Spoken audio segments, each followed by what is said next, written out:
बिस्मिल्लाहिर्रहमानिर्रहीम अस्सलामु अलैकुम GAFM नेटवर्क जे लाइव स्टूडियोज़ का प्रोग्राम लीगल कॉर्नर साण करे आऊं आहियां अव्हां जो पंहिंजो मेज़बान बाबर शेख। इन उम्मीदुनि सां त अव्हां बिल्कुलु ठीक ठाक हूंदा। अल्लाह पाक अव्हां सभिनी ते पंहिंजी रहमतुनि जा साया बरक़रार रखे। अॼु जे इन लीगल कॉर्नर प्रोग्राम में असांजो टॉपिक आहे इलीगल डिस्पोज़िशन। लिसनर्स, असांजे पाकिस्तान जे कॉन्स्टिट्यूशन 1973 में article 23 right to acquire hold and dispose of property ॾिए पियो। जी हा, यानी तव्हां पाकिस्तान जे कंहिं बि इलाइक़े में हुजो, तव्हांजी जेका प्रॉपर्टी आहे उहा खे ख़रीद करणु, विकिरो करणु ऐं ट्रांसफ़र करण जो हक़ हासिलु आहे। आर्टिकल 24 इन जी प्रोटेक्शन ॾिए पियो। एज़ वेल एज़ पाकिस्तान में इलीगल डिस्पोज़िशन एक्ट 2005 खां लागू बि आहे ऐं उन मुतालिक़ बि अॼु जे प्रोग्राम में डिस्कशन थींदी।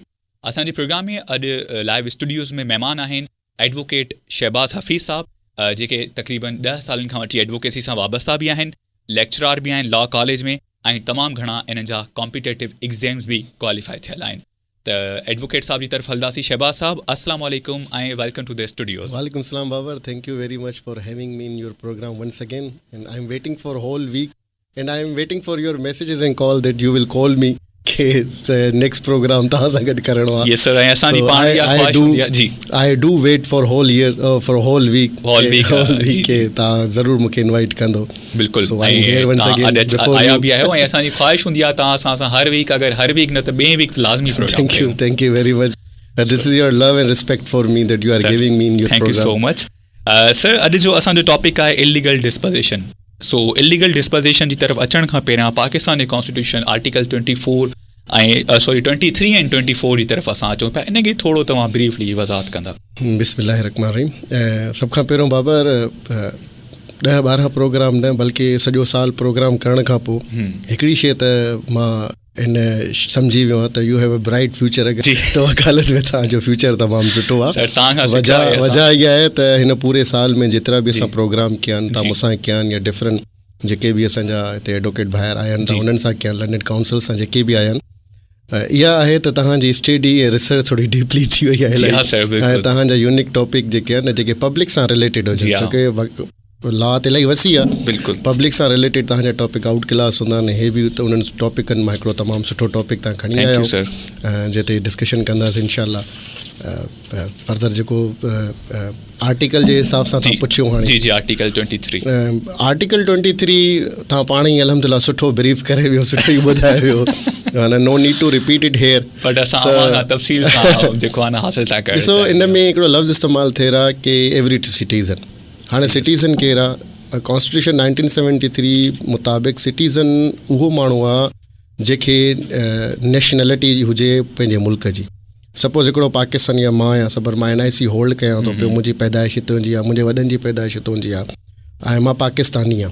या इन खां अलावा कुझु अहिड़ा माण्हू जेके थ्रू हिकिड़ो स्पेसिफिक पीरियड खां वठी करे हिन वक़्तु पाकिस्तान में रहनि था ऐं उन पीरियड जे करे, उन पर्टिकुलर पीरियड जे करे हुननि पाकिस्तान जी नेशनैलिटी अक्वायर करे छॾी आहे। या डुअल नेशनैलिटी जेके हूंदा आहिनि, माना हिकिड़ी ॿिए मुल्क जी बि नेशनैलिटी रखंदा आहिनि, पंहिंजे मुल्क जी बि नेशनैलिटी रखंदा आहिनि। हिते लफ़्ज़ इस्तेमालु थिए रहा उहो माण्हू जेको पाकिस्तानी नेशनैलिटी रखे, उनखे हक़ आहे, राइट आहे प्रॉपर्टी वठण जो, प्रॉपर्टी खे डिस्पोज ऑफ करण जो, प्रॉपर्टी खे अक्वायर करण जो ऐं प्रॉपर्टी खे सेल आउट करण जो।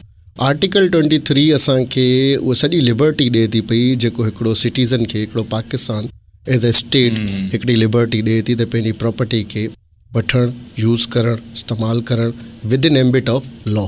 कॉन्स्टिट्यूशन जे अंदरि ई रही करे पंहिंजी प्रॉपर्टी खे स्पेसिफिक तरीक़े सां, सुठे तरीक़े सां, पर प्राइवेटली ऐं जेको आहे न पर्सनली बि इस्तेमालु करे सघे थो। ऐं सेकेंडली सर, आर्टिकल 24 में प्रोटेक्शन इन जी हासिल आहे। 24 बेसिकली इहो आहे कि अगरि को माण्हू प्रॉपर्टी वठी थो छॾे, हाणे उहो मालिक आहे उन प्रॉपर्टी जो, ठीकु आहे, तव्हां उन माण्हू खे इन प्रॉपर्टी मां तेसि ताईं डिस्पोज़ नथा करे सघो जेसि ताईं उहो को इलीगल तरीक़े सां उन अडॉप्ट न कई हुजे या को क़ानूनी तरीक़े सां। सपोज़ अगरि को क़ानूनी तरीक़े या उहो अहिड़ी जॻह ते रहे थो पियो जेकी स्टेट सां रिलेटेड प्रॉपर्टी आहे, गवर्नमेंट सां रिलेटेड प्रॉपर्टी आहे, हुन अक्वायर करे छॾी आहे, त तेसि ताईं तव्हां डिस्पोज़ नथा करे सघो जेसि ताईं उहो लॉफुल तरीक़े सां न, otherwise it will be called illegal disposition. 2024 basically protect थो करे राइट, माना कंहिं बि सिटीज़न जे उन हक़ खे प्रोटेक्ट थो करे पियो जेको प्रॉपर्टी ख़रीद करण खां पोइ कोई उनखे बेदख़ल न करे सघे। ऑलराइट, मींस 23 में जेको आहे त वज़ाहत आहे माना प्रॉपर्टी वठण जो हक़ ऐं 24 में आहे प्रॉपर्टी खे प्रोटेक्ट करण जो हक़। ऑलराइट सर, हाणे अचूं पिया इलीगल डिस्पोजिशन एक्ट 2005 ते। हुन तरफ़ अचण खां पहिरियां मां ॿुधाईंदा त what is the meaning of illegal disposition? बाबर, इलीगल मीन्स ग़लति तरीक़े सां, डिस्पोजिशन मतिलबु बेदख़ल करे छॾणु, कंहिं बि माण्हू खे अनलॉफुली पंहिंजे घर मां या जाइदाद मां या प्रॉपर्टी मां बेदख़ल करण खे ई इलीगल डिस्पोजिशन एक्ट चइबो आहे, सिंपल ज़बान में। अच्छा, हिनखे थोरो एग्ज़ाम्पल अगरि तव्हां एग्ज़ाम्पल मतिलबु एग्ज़ाम्पल ईअं हूंदो जीअं हाणे तव्हां हिते सपोज़ मूंसां गॾु वेठा हो, तव्हां हिकिड़ी प्रेमिसिस में वेठा हो, अगरि कोई ॿाहिरों को माण्हू अचे ऐं तव्हांखे फोर्सफुली तो ॿाहिरि कढी छॾे, उन फोर्सफुल ॿाहिरि कढण खे ई जेको आहे न इलीगल डिस्पोजिशन चइबो आहे, छोकी तव्हां वटि अख़्तियार नाहे। बग़ैर अख़्तियार जे तव्हां कंहिं माण्हूअ खे उन जी राइटफुल ओनरशिप तव्हां ॿाहिरि नथा माना धकेले सघो या उनखे कढी सघो। That is related to that topics related to illegal disposition. Alright sir, हाणे पर्पज़ ते अचूं, इलीगल डिस्पोजिशन एक्ट 2005 जो पर्पज़ छा हो? 2000 इलीगल डिस्पोजिशन एक्ट जो जेको पर्पज़ हुयो, मेन पर्पज़ हुयो to protect the citizen from land grabber, land mafia and from those person who are forcefully evicting someone from his property या from his lawful occupations. उन खां protect करण जे लाइ that law was created in 2005. Alright, ऐं हीअ sir जेको act आहे इहो पाकिस्तान में जेको आहे कहिड़ी हद ताईं लागू थिए थो? हिनखे चवंदा आहिनि एक्सटेंशन थ्रू आउट पाकिस्तान जी जेतिरी बि हद पाकिस्तान जे जेसि ताईं बि माना पाकिस्तान जी डोमेन वञे थी पई, तेसिताईं पूरे थ्रू आउट पाकिस्तान में इहो लागू थिए। ऑलराइट, ऐं सर सेक्शन 2 में जो डेफिनेशन्स आहिनि, प्रॉपर्टी थी वियो, ऑनर थी वियो एंड इलीगल पोजीशन ऑक्यूपायर, इन ते थोरो असांखे ब्रीफ ॿुधाईंदा, देन वरी असां ॻाल्हाईंदासीं lawful owner and lawful occupier ते। Lawful owner means the person who is holding the property, जंहिंजे नाले ते प्रॉपर्टी आहे, ठीकु आहे, या जेको अक्वायर करे थो। जीअं आर्टिकल 23 में मां तव्हांखे ॿुधायमि कॉन्स्टिट्यूशन जे कि कोई बि माण्हू जेको प्रॉपर्टी ख़रीद थो करे, अक्वायर थो करे या प्रॉपर्टी में रहे थो पियो लीगली तरीक़े सां, ठीकु आहे न, with in ambit of the constitution, कंहिं बि रूल ऐं रेगुलेशन खे वायोलेशन नथो करे पियो, उन सां रिलेटेड हूंदो आहे त उहो लॉफुल ऑनर आहे, उन प्रॉपर्टी जो मालिक आहे। Then there is a next term आहे जेकी आहे उहा लॉफुल ऑक्यूपायर। लॉफुल ऑक्यूपायर जो मक़सदु इहो हूंदो आहे कि उन टेम्पररी बेसिस ते उहा जॻह वरिती आहे कंहिंखां करे। सपोज़ असां ॿ हफ़्ता पहिरियों रेंट प्रेमिसिस जेको टेनेंट जो कयोसीं, तो टेनेंट जेको हूंदो आहे न बेसिकली उहो लॉफुल ऑक्यूपायर हूंदो आहे, या उन परमिशन वरिती हुजे लॉफुल ऑनर खां फॉर अ स्पेसिफिक पीरियड ते रहण जे लाइ, उनखे चइबो आहे लॉफुल ऑक्यूपायर। ऑलराइट, फ़र्क़ु इहो आहे त होॾे टाइटलमेंट आहे, एंटाइटलमेंट उन वटि रहंदी, सिर्फ़ु पोज़ेशन यूज़ करण लाइ ॾींदो, उनखे लॉफुल ऑक्यूपायर चइबो आहे। मतिलबु हिन मां असांखे वाज़े थी वियो त प्रॉपर्टी छा आहे। सेक्शन 2 में इन जो इहा सेक्शन जो मतिलबु इहो त हुजनि ॿई राइटफुल, रॉन्गफुली माना न हुजनि, प्रॉपर्टी बि उन्हनि जी हुजे ऐं अगरि को ऑक्यूपायर बि आहे या उते रहे थो पियो फॉर टेम्पररी बेसिस ते, उहो बि लॉफुल हुजे तरीक़े सां। ऑलराइट सर, सेक्शन 3 में prevention of illegal position of property आहे। इन सेक्शन खे जेको आहे त हिन एक्ट जो बैकबोन छो पियो चयो वञे? इन एक्ट जो बैकबोन इन करे चयो वेंदो आहे बाबर त पहिरियों त तव्हां डेफिनेशन ते अगरि तव्हां वेंदो त इन में 4 शयूं, इन जा 4 इंग्रीडियंट्स आहिनि। ओके, ठीकु आहे। उन इंग्रीडियंट जो सभ खां पहिरियों इंग्रीडियंट्स इहो आहे कि nobody can dispossess any person from his property, ठीकु आहे, ऐं उन खां पोइ उहा प्रॉपर्टी खे ग्रेब न कंदो, प्रॉपर्टी खे इलीगल तरीक़े सां ग्रेब करे थो पियो, इलीगली तरीक़े सां डिस्पोजेस करे थो पियो, इलीगली तरीक़े सां कंट्रोल करे थो पियो, इलीगली तरीक़े सां उनखे ऑक्यूपाई करे थो पियो उन जॻह ते। इन जे करे इनखे बैकबोन चयो वेंदो आहे। ॿियो बैकबोन इन करे चयो वेंदो आहे, जेकॾहिं असां इन सेक्शन जी अगरि असां डेफिनेशन्स में वेंदासीं त इहे 4 इंग्रीडियंट्स असांखे मिलंदा जेके ज़ाहिर कंदा त कंहिं बि माण्हू खे फोर्सफुली इविक्ट कयो वियो आहे इन 4 बेसिस ते, illegally dispossessed, illegally grabbed, illegally controlled, illegally occupied. माना माण्हू आया, दाख़िल थिया, डिस्पोजेस कयनि, कंट्रोल कयनि, ग्रेब कयनि, वरी उहा ई जॻह ऑक्यूपाई करे छॾनि। हाणे हे बैकबोन ते मां अचां थो, रिपीट थो कयां सेंटेंस खे। बैकबोन इन करे चयो वेंदो आहे अगरि कोई बि माण्हू वायोलेशन करे थो इन सेक्शन जी, त कंहिं बि माण्हू खे लॉफुल ऑनर खे या लॉफुल ऑक्यूपायर खे इलीगली तरीक़े सां डिस्पोज करे थो पियो, त उन ते 10 सालनि जी सज़ा लागू थिए थी पई, प्लस में उन ते फाइन बि आहे, ऐं 544A क्रिमिनल प्रोसीजर कोड जे हिसाब सां उन जे मथां कंपनसेशन बि आहे। ठीकु आहे, हिकिड़ो जीअं कंपनसेशन छाजी थींदी आहे, पनिशमेंट बि तव्हांखे सम्झ में अची वई, तव्हांखे फाइन बि सम्झो की कोर्ट ॾींदी आहे. अगरि प्रूफ थो थी वञे प्राइमा फेशी ऐं जेको आहे न मीन्स री एक्ट्स री आहे, प्रूफ थो थी वञे की हिननि खे जेको आहे न इंटेंशनली ऐं ॼाणी हुजी करे हिन घर मां ज़ोरी ज़बरदस्ती कढियो आहे, जेको हुननि जो हक़ न आहे, अक्यूपाए कयो आहे हिननि. कंपनसेशन में छा थींदो आहे त जीअं माण्हू दाख़िल थिया, तोड़ फोड़ कयनि, जॻह भञी छॾियनि, जॻह जो सामान भञी छॾियनि, इन द एंड उन्हनि खे सज़ा मिली त कोर्ट उनजे मथां 544A क्रिमिनल प्रोसीजर कोड जे हिसाब सां इन्हनि ते कंपनसेशन बि लागू करे छॾंदी आहे. त हाणे तव्हां हिनखे जेको बि तव्हां इंजरी ॾिनी आहे हिनखे उहो तव्हां भराए ॾींदो. दैट इज़ द रीज़न की हिनखे बैकबोन चयो वेंदो, छोकी हिन में पनिशमेंट बि आहे ऐं इन में मेन इंग्रीडियंट्स ई ॿुधाया विया आहिनि त इलीगल डिस्पोज़िशन तॾहिं लागू थींदो जॾहिं इहे 4 इंग्रीडियंट्स अवेलेबल हूंदा. अच्छा सर, हिन ते थोरो असां वाज़े तौर ते अगरि ॻाल्हायूं इलीगल डिस्पोज़िस ते, प्रॉपर्टी जेकी आहे जेका प्रॉपर्टी आहे उन ते कीअं इलीगल डिस्पोज़िशन थिए पई. हिकु त तव्हां मिसाल ॾिनी ऑफिस जी, ठीकु आहे, प्लॉट्स बि माण्हुनि जा हूंदा आहिनि, प्लॉट्स ते बि जेको आहे त काफ़ी अरसो अगरि उहो ख़ाली रहे पियो, माण्हू अॾावत करणु शुरू कंदा आहिनि, या कुझु गवर्नमेंट जा प्लॉट्स हूंदा आहिनि जिते कुझु लैंड माफ़िया खणी अचूं, उहा प्लॉट कब्ज़ा करे वठंदी आहे. इन ते थोरी असांखे वज़ाहत सां सम्झाईंदा.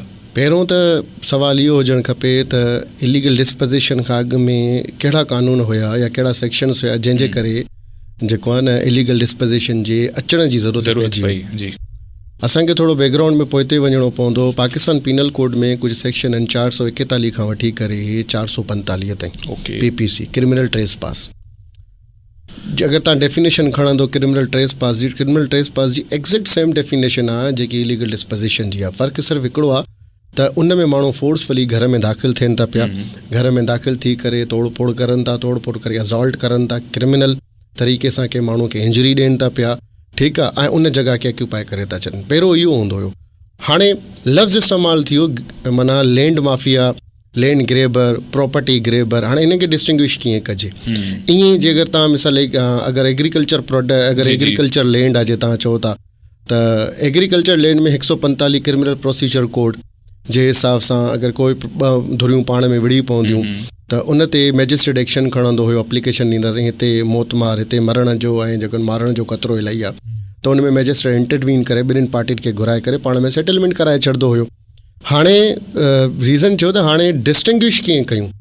हाणे कोई चए हिन मूंखे ज़बरदस्ती कढियो आहे, सो लैंड ग्रेबर ऐं लैंड माफ़िया, लैंड प्रॉपर्टी ग्रेबर जी ऐं फोर्सफुली कंहिंखे ज़ोरी ऐं ज़बरदस्ती विथ इंटेंशन कंहिंखे अगरि तव्हां पंहिंजी प्रॉपर्टी मां बेदख़ल कंदो, उन खे स्पेसिफाई करण लाइ स्पेशल लॉ क्रिएट करे वियो इलीगल डिस्पोज़िशन एक्ट. जीअं डिस्टिंग्विश थिए के इनहेरिटेड प्रॉपर्टी में ऐं फोर्सफुल इवेक्शन में जीअं फ़र्क़ु वाज़िह नज़र अची वञे. For that reason that act was created. ऐं प्रॉपर्टी, हाणे तव्हां अचूं था प्रॉपर्टी ते, तव्हां पुछनि प्रॉपर्टी हिते प्रॉपर्टी जो कंसर्न आहे इमूवेबल प्रॉपर्टी. इमूवेबल प्रॉपर्टी उहे प्रॉपर्टी हूंदियूं आहिनि that can not be move from one place to another place easily. Adhere to stick हुजनि, ज़मीन सां लॻल हुजनि. हाणे हुन में तव्हांजा घर बि थी विया, तव्हांजी बिल्डिंग्स बि थी वियूं, तव्हांजा जेके बि अगरि ज़रई ज़मीन सां रिलेटेड, एग्रीकल्चर लैंड सां रिलेटेड हुजनि, उहे प्रॉपर्टी बि इमूवेबल प्रॉपर्टी सॾाईंदा आहिनि. उतो बि तव्हांखे कोई बेदख़ल नथो करे सघे. अगरि कंदो त उहे ट्रेस पास वारे में ऐं इलीगल डिस्पोज़िशन जे दायरे में अची वेंदो. All right. ट्रैक ते वञण खां पहिरियों मूं ॻाल्हि कई त cognizance and trial of offence ते असीं ॻाल्हाईंदासीं सेक्शन 4 ते. पर शहबाज़ साहब, हिन तरफ़ अचण खां पहिरियां असां चाहींदासीं त तव्हां असांखे जेके 3 टर्म्स आहिनि अवां यूज़ कयूं पंहिंजे गुफ़्तगू में, land grabber, land mafia and property grabber. इन ते थोरो डिफाइन कंदा, छा हे हिकिड़े ई टर्म यूज़ पिया कयूं, 3 या 3 इंडिविजुअल्स आहिनि? इहे is a type of syndicate, is a group of individual that illegally acquire the property of someone. Okay, माना उहो ग्रुप, उहो माण्हुनि जो हिकिड़ो जथो हुजे जेके हैबिचुअली या पैसा वठी करे या पाण मिली करे कंहिंजी प्रॉपर्टी ते कब्ज़ो करे छॾनि लीगल तरीक़े सां, या कंहिंजे पैसनि जे थ्रू या कंहिंजे चए ते कंहिं माण्हू खे बेदख़ल कराए छॾनि. सो इहा हिकिड़ी टर्म आहे, land grabber, land mafia, property. इन जो सिर्फ़ु ऐं सोल पर्पज़ इहो हूंदो आहे कि कंहिं बि माण्हू खे उनजी राइटफुल ओनरशिप तां या जेको बि अगरि लॉफुल ऑक्यूपायर आहे जी उनखे बेदख़ल करे उनखे जेको आहे न पंहिंजे कब्ज़े में आणे छॾणु. So this is a same term, हिकिड़ो सिंडिकेट तां लफ़्ज़ यूज़ करे सघो. सो सर, सेक्शन 4 ते अचूं पिया, cognizance and trial of offence ते. अवां ॿुधाईंदा त इन सेक्शन तहत कोर्ट जेकी आहे कहिड़ी बुनियाद ते कॉग्निजेंस वठी सघे थी? कॉग्निजेंस बाबर असां वटि क्रिमिनल प्रोसीजर कोड में डायरेक्ट कंप्लेंट जो हिकिड़ो कॉन्सेप्ट आहे, ठीकु आहे, जेके अंडर सेक्शन 200 जे तहत इहा डायरेक्ट कंप्लेंट ईंदी आहे। असां कंहिं बि सेशन कोर्ट में असां इलीगल डिस्पोजिशन एक्ट जी कंप्लेंट दाख़िल कंदा आहियूं against the person who has dispossessed whether lawful owner और द लॉफुल ऑक्यूपायर। सो जॾहिं उहा कंप्लेंट वेंदी आहे त सेशन जज उन कंप्लेंट ते नोटिस वठंदो आहे। सही। So under section 200 criminal procedure code direct complaint is submitted before the session court. अच्छा, छा हिन एक्ट में ट्रायल जो तरीक़ो आम सिविल केसिस खां मुख़्तलिफ़ आहे? न, हिन में क्रिमिनल प्रोसीजर कोड जो एप्लीकेशन हिते अप्लाई थो थिए पियो, सॼो CRPC, छोकी प्रोसीजर असांजो उहो एडॉप्ट थींदो न सॼो। ठीकु आहे सर। सो कॉलर हिकिड़ो ॿियो मौजूदु आहे, लेट्स सी प्लीज़। असांजो इहो सवाल आहे त अगरि कोई ग़रीब माण्हू आहे, को ॻोठाणो आहे, वेठल आहे सरकारी ज़मीन ते, उनखे सदन खां वेठल आहे, उनखे बेदख़ल कयो थो वञे, उनजे बारे में तव्हांजो कानून छा करे? जी शहबाज़, कच्ची आबादी आहे, जी कोई वेठो हाणे गवर्नमेंट जी प्रॉपर्टी ते वेठो, गवर्नमेंट जी अक्सर जो रेलवे जा प्लॉट्स हूंदा आहिनि। मां प्रीवियस हिकिड़ो पाण टॉपिक कयोसीं त स्टेट इज़ अ मदर, ठीकु आहे न। स्टेट जो कमु आहे प्रोटेक्शन करणु, फूड प्रोवाइड करणु ऐं शेल्टर प्रोवाइड करणु। डिस्कस कयोसीं। सपोज़ हाणे माण्हू 40 सालनि खां वेठा आहिनि, 30 जनरली था ॻाल्हायूं, 30 40 सालनि खां वेठा आहिनि, 25 सालनि खां वेठा आहिनि। अगरि उहो गवर्नमेंट जी बि प्रॉपर्टी ते वेठा आहिनि त गवर्नमेंट सभ खां पहिरियों उनखे फैसिलिटेट करे। हाणे मिसाल, हाणे ऑल ऑफ सडन अगरि गवर्नमेंट सॼा रिकॉर्ड खणी ईंदी, घरनि जा घर जेको आहे न छा चवंदा आहिनि ड्राए छॾंदी, अल्टीमेट नुक़सानु आवाम खे ई थींदो। जॾहिं त स्टेट हूंदी आहे आवाम खे रिलीफ ॾियण जे लाइ। अगरि सपोज़ वेठा आहिनि, सालनि जा साल वेठा आहिनि, वेठा त ग़लति तरीक़े सां, छोकी ऑनरशिप आहे न, प्रॉपर्टी गवर्नमेंट जी आहे। पर मां हिते रिक्वेस्ट कंदुमि की अगरि ईअं बि अगरि कोई गवर्नमेंट स्टेप खणे थी पई, सभ खां पहिरियों उनखे रिहेबिलिट करे, इन्हनि खे पहिरियों हिकिड़ो स्पेसिफिक जॻहियूं ॾे, उन खां पोइ वञी करे उन प्रॉपर्टी खे जहिड़े बि तरीक़े सां इस्तेमालु करे। सही। ऐं सेकेंडली सर, तव्हां ॾिठो आहे त अहिड़ी प्रॉपर्टीज़ जेके न सेल परचेज़ बि थींदियूं आहिनि। पोइ अक्सर कुझु केसिस मूं अहिड़ा ॾिठा जो जीअं पार्टी इहो परचेज़ कयो त विदिन 1 मंथ जेको आहे न उनखे गवर्नमेंट जेको आहे त उनजी प्रॉपर्टी मतिलबु अल्टीमेट ऑनर त गवर्नमेंट ई आहे न। पोइ अवां छा सिर्फ़ ऐं सिर्फ़ पोजीशन थी हिते, सिर्फ़ सेल परचेज़ जेकी थिए थी, हिन में सिर्फ़ पोजीशन थी चेंज थिए। जी पोजीशन, ठीकु आहे। असल में डिमांड नोटिस वठी छॾंदा आहिनि, उनखे रजिस्टर न कराईंदा आहिनि। हिकिड़े डिमांड नोटिस से जेको आहे न सेल ऐं परचेज जो, मूं वटि बि हिकिड़ो केस आयो हुयो त हिकिड़ो भाउ ॿिए भाउ जे मथां इहो ई केस करणु चाहे पियो। त मां हुनखे चयुमि त तव्हां क्लेम कीअं कंदो, तव्हां त कची आबादी थियो, छा तव्हां डिमांड नोटिस बि अवेलेबल आहे जेको शो करे त तव्हां रियल ऑनर हो ऐं तव्हां गवर्नमेंट खां इहा शइ लीज़ ते वरिती आहे? उहा हुननि वटि न हुई। तव्हां केस कंदो पहिरियों त गवर्नमेंट तव्हां खां ई पुछंदी त तव्हां कहिड़े कैपेसिटी में इन जॻह इन में इहो आहे त अगरि सपोज़ को वठे बि थो त कोशिशि करे डिमांड नोटिस ते या कोई बि कच्ची आबादी स्कीम आहे उन ते पाण खे रजिस्टर कराए छॾे। बाद में गवर्नमेंट उनखे कंपनसेट करे सघे थी। रजिस्ट्री ज़रूरी आहे, रजिस्ट्री वारी जेकी आहे त परचेस करणु घुरिजे, उनमें प्रोटेक्शन हूंदी आहे न, बचाव थी वेंदो आहे न। सो शहबाज़ साहब, टॉपिक जी तरफ़ अचूं पिया। सेक्शन 5 इन्वेस्टिगेशन एंड प्रोसीजर तहत आहे, ऐं हिन सेक्शन तहत जेको आहे त इन्वेस्टिगेशन थिए पई। बुनियादी पर्पज़ छा आहे हिन सेक्शन तहत इन्वेस्टिगेशन जो? कॉग्निजेंस से अचूं, सेक्शन 4 में कॉग्निजेंस तव्हां पुछियो जज साहब, पहिरियों त कोर्ट कहिड़ी में वेंदो? Court, session court. ऑलराइट। जेके बि इहे केसिस वेंदा आहिनि डायरेक्ट कंप्लेंट जा लीगल डिस्पोजिशन एक्ट में, जेकी जुरिसडिक्शन आहे उहा सेशन कोर्ट वटि आहे। सेशन कोर्ट छा कंदी? कॉग्निजेंस वठण खां पोइ 2 कम कंदी। पहिरियों कंसर्न SHO, हद जे SHO खे डायरेक्शन ॾींदी त रिपोर्ट्स ठाहे खणी अचो, जेकी कंप्लेंट थी आहे वाकई जाइज़ आहे या न आहे। हाणे पुलिस छा कंदी? पुलिस कंप्लेननि खे घुराईंदी, पुलिस कंप्लेनर जे विटनेसिस खे घुराईंदी, पुलिस उन खां जेके लीगल डॉक्यूमेंटेशन फॉर्मेलिटीज़ आहिनि उहे घुरंदी, प्लस में इंसिडेंट जिते थियो आहे जंहिं जॻह ते पुलिस वञी करे उते सॼी जी सॼी इंसिडेंट रिपोर्ट लिखी करे विदिन 15 ॾींहंनि जे अंदरि कंसर्न हद जे जेके बि जज साहब आहे उन्हनि वटि खणी वेंदी। ॿियो जज साहब छा कमु कंदा? ऑनरेबल सेशन कोर्ट छा कमु कंदी? पंहिंजे ई हद जे इंक्वायरी कंडक्ट करण जे लाइ रेवेन्यू ऑफिसर खे, मतिलबु रजिस्ट्रार खे, मुख़्तियारकार खे, असिस्टेंट कमिश्नर खे डायरेक्शन ॾींदी त तव्हां इंक्वायरी कंडक्ट कयो, जेकी इहे प्रॉपर्टी क्लेम करनि था पिया छा इहा प्रॉपर्टी ते सिचुएटेड आहे, छा इहे उन जा मालिक आहिनि। ॿियो, पंहिंजे लेवल ते पंहिंजी कैपेसिटी ते इंक्वायरी कंडक्ट करण जे लाइ कोई बि हिकिड़ो मैजिस्ट्रेट अपॉइंट करे सघे थी, जेको इंक्वायरी रिपोर्ट ठाहे करे विदिन 50 डेज़ में सेशन जज खे सबमिट कराईंदो। सो इन्वेस्टिगेशन ऐं हिन जो पर्पस सिर्फ़ु इहो आहे त जेकी डायरेक्ट कंप्लेंट आई आहे असां वटि इलीगल डिस्पोजिशन एक्ट जी, छा हुनजी फुटिंग आहे या न आहे, छा हुन में जेके फैक्ट्स ऐं फिगर ॾेखारिया विया आहिनि छा उहे वाक़ई रिलायबल आहिनि जंहिंजे मथां कॉग्निज़ेंस वठी सघिजे। ठीकु, ऐं उन खां पोइ इन्वेस्टिगेशन जीअं रिपोर्ट पेश थी वेंदी त जज साहब छा कंदा, day two day.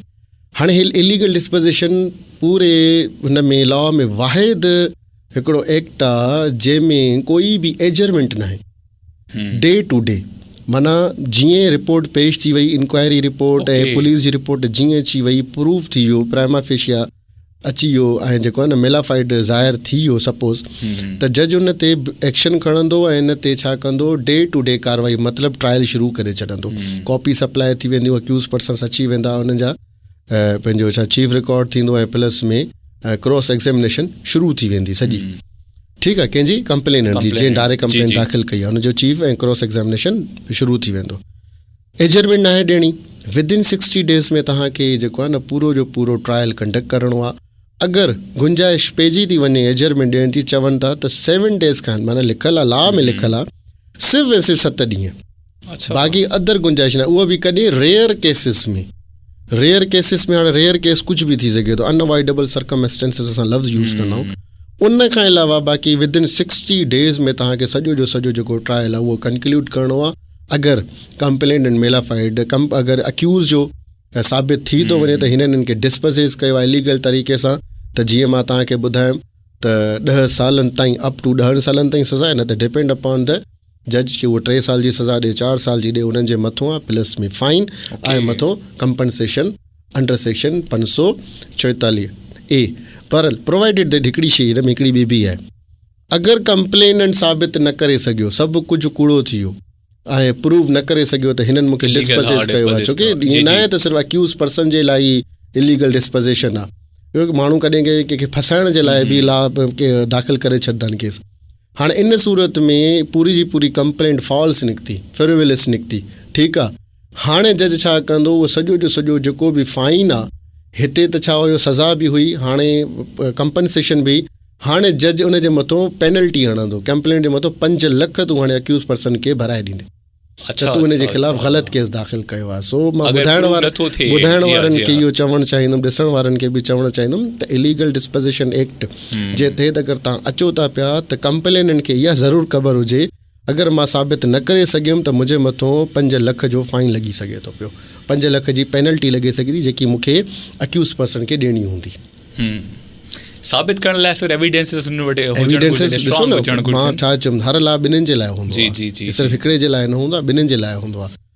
Sir, section 6 power to attach property attach करण जो मक़सदु इन ते थोरो हाणे इहो इंट्रस्टिंग आहे, प्रॉपर्टी अटैच केरु कंदो? हिकिड़ी प्रॉपर्टी आहे ख़ाली पई आहे सालनि खां वठी करे, nobody is claiming on that property. ठीकु आहे, ऑल ऑफ सडन ॿ धुरियूं अची वियूं, साईं हे त असांजी आहे, हिकिड़े चयो हे मुंहिंजी आहे। हाणे सिविल लिटिगेशन में वञणु नथा चाहिनि, हाणे उन्हनि हिकिड़ो केस दाख़िल करे छॾियो, साईं हे प्रॉपर्टी असांजी आहे ऐं हिननि छा कयो आहे, असां हिते कमकार जेके बि मरमत करायूं पिया, कंस्ट्रक्शन जो कमु करायूं पिया, असां बीठा हुयासीं, अंडर ड्यूरिंग कंस्ट्रक्शन हे 4 माण्हू आया, असांखे ॿाहिरि फिटी करे छॾियनि, असांजो सामान कढी करे असांजा मज़दूरनि खे असांजो कंस्ट्रक्शन सामान ॿाहिरि फिटी करे छॾियनि। ठीकु आहे, या ताला भञी करे अंदरि दाख़िल थी विया, माना क्रिमिनल ट्रेस पास, असांजी एब्सेंस में क्रिमिनल ट्रेस पास कई अथनि।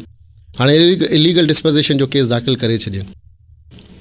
हाणे जज साहब, असां प्रीवियस वञूं था इन्वेस्टिगेशन ते, इंक्वायरी ते, सेक्शन 5 में अगरि असां ईंदासीं ॿीहर, हाणे जॾहिं पुलिस जी रिपोर्ट ऐं इंक्वायरी रिपोर्ट जॾहिं ॿई पेश अची वियूं साम्हूं ऐं इहो डिक्लेयर थी वियो जज साहब खे, जॾहिं हुन ऑन रिकॉर्ड जेको अवेलेबल पियो आहे मटीरियल ऑन रिकॉर्ड, हिन में हिकिड़ो लफ़्ज़ प्राइमा फिशाए, मां हिन करे लफ़्ज़ इस्तेमालु कयो, हिन जो हिसो आहे, हिन जे लॉ में हुन लफ़्ज़ इस्तेमालु थियल आहे। प्राइमा फिशाए जो मतिलबु आहे ऑन द फेस ऑफ।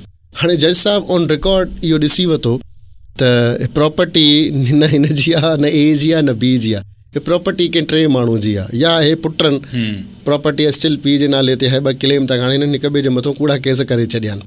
हाणे जज साहिबु छा कंदो, ऑनरेबल सेशन जज साहिबु छा कंदा, हिन प्रॉपर्टी खे जुडिशियल कस्टडी में वठी छॾंदा, हिनखे पंहिंजे एडमिनिस्ट्रेशन जे अंदरि रखंदा। जेसि ताईं केस ख़तमु न थींदो तेसि ताईं या कोर्ट जे अंडर या कोर्ट जे कंट्रोल में रहंदी। अगरि सपोज़ इहा ई प्रॉपर्टी अगरि को एग्रीकल्चर प्रोडक्ट आहे, जीअं हाणे अंबनि जो सीज़न आहे, अंब लॻा पिया आहिनि, ऑल ऑफ सडन त हाणे प्रॉपर्टी हुनखे सीज़ करे छॾियो, ठीकु आहे, तहवील में वठी छॾियो। हाणे अगरि नेचुरल डिके जो शिकार थींदी, छा अंबनि अगरि असां न कढंदासीं या खारकूं न कढंदासीं, ख़तमु थी वेंदियूं। पोइ छा कंदा, उहे सॼा लाहे करे उनजो जेको बि विकिणे करे मार्केट में जेको बि पैसो उहो बि पंहिंजी तहवील में रखंदा। हा, न अंब खणी सघंदियूं, न खारकूं खणी। हा, जीअं केस ख़तमु थी वेंदो उनखे जेको बि उन मां पिक्यूनरी गेन थींदो उहो जज साहिबु उनखे वापसि हैंड ओवर करे छॾंदा, प्रॉपर्टी तव्हांजी उन सेक्शन जे तहत इहो जेको आहे न सेक्शन पावर टू या कोर्ट पंहिंजे तहवील में वठी छॾंदी। Section 7 is related to section 6 ऐं सेक्शन 8। हाणे मेन असांजा टॉपिक इहे हुयो जेके लीगल डिस्पोजिशन खे वाइंड अप करनि था। सेक्शन 7 छा, इंटीरियम रिलीफ। कंहिं बि माण्हूअ खे अगरि डिस्पोजेस कयो वियो आहे, हाणे जज ऑन रिकॉर्ड ॾिसे थो जेको बि माण्हू आहे जेके डिस्पोजेस कयो वियो आहे, हाणे टेम्परेरी रिलीफ ते, इंटीरियम रिलीफ ते जज साहिबु उनखे छा कंदा, ऑर्डर करे उन साॻई माण्हूअ खे रीस्टोर करे छॾंदा, उनखे पंहिंजी जॻह में वापसि ऑर्डर करे त बाबा तव्हां हिन माण्हूअ खे हाली पंहिंजी जॻह में रहणु ॾियो, जेसिताईं केस कंप्लीटली डिसाइडिड थिए तेसिताईं हिन माण्हूअ खे हितां जॻह मां न कढो, ठीकु। अगरि मिसाल को ऑर्डर खे नथो तस्लीम करे, ऑर्डर खे तस्लीम नथो करे त ऑनरेबल रीज़नेबल जस्टिफिकेशन सां या रीज़नेबल वे सां, जे पुलिस जो तरीक़ो वठी करे उन साॻई माण्हू खे उन प्रॉपर्टी में वापसि रीस्टोर कराईंदा। सपोज़ हिकिड़ी फैमिली आहे, मां हलो हिनखे असां हीअं था सम्झूं, जंहिं रेंट जा केसिस हूंदा आहिनि, हिकिड़े माण्हू जो रेंट कंप्लीट थी वियो आहे, एग्रीमेंट कंप्लीट थी वियो आहे ऐं हुनखे 60 ॾींहं जो नोटिस मिली चुको आहे, पर still is not evicting the property. हाणे हुनखे चलो ठीकु आहे, कहिड़े बि तरीक़े सां ॿाहिरि कढी छॾियो। हाणे हे क्लेम थो करे, साईं मुंहिंजो अञा मुआदो पूरो ई न थियो आहे, एग्रीमेंट पूरो न थियो आहे, हिननि मूंखे ज़बरदस्ती कढियो आहे। छोकी हे जेको कानून आहे लैंड ग्रेबर ताईं बि महदूद न आहे न, हिन में फोर्सफुल इवेक्शन बि आहे। अच्छा, इन सिचुएशन में पोइ जज साहिबु चवंदो हाल ई तव्हां हिनखे रिस्टोर कयो, हाल ई हिनखे पंहिंजे, छोकी लाज़मी हुनजा ॿार आहिनि, बच्चा आहिनि, जो सामान काॾे खणी वेंदो, हाल ई तव्हां हिनखे वापसि पंहिंजो रिस्टोर कयो। अगरि साबित थिए थो पियो त हिननि तव्हांखे जबरन कढियो आहे त हुनखे पेनल्टी लॻंदी, अदरवाइज़ अगरि हुनजो जाइज़ हूंदो, सपोज़ जेको अक्यूज़ पर्सन आहे जंहिंजे लाइ कंप्लेनेंट केस दाख़िल कयो आहे, जज साहिबु हुनखे एज़ पर डायरेक्शन हुनखे पंहिंजी प्रॉपर्टी तो छा चवंदा आहिनि ऑर्डर करे हुनखे डायरेक्शन ॾींदा, बाबा तव्हां पंहिंजी प्रॉपर्टी ख़ाली कयो ऐं जेको मेन माण्हू हुयो हुनखे हिन केस मां आज़ादु करे, यानी हुनखे पेनल्टी बि लॻण वारी, पेनल्टी लॻंदी अगरि साबित न करे सघे। अच्छा सर, हिनखे डिसाइड थियण में केतिरो टाइम पियो लॻे? 60 days।